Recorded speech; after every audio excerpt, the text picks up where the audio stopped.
गोंदिया खाजगी ट्रॅव्हल्स बसचा नियंत्रण सुटल्याने अपघातात एक प्रवाशाचा मृत्यू तर 11 प्रवासी जखमी। गोंदिया कोहमारा मार्गावरील गनखैर मिल जवळ खाजगी ट्रॅव्हल्सचा नियंत्रण सुटला व अपघात झाला असून या अपघातात एक प्रवाशाचा मृत्यू तर 11 प्रवासी जखमी झाल्याची घटना गोंदियाजवळ घडली आहे। खाजगी बस हैदराबादवरून मध्य प्रदेश येथील लांझी येथे प्रवासी घेऊन जात होती।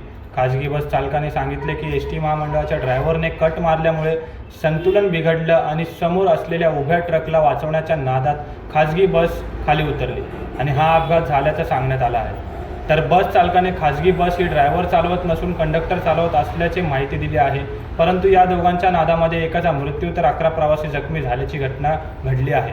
पुढील तपास ग्रामीण पोलीस स्टेशन गोंदिया हे करत आहेत।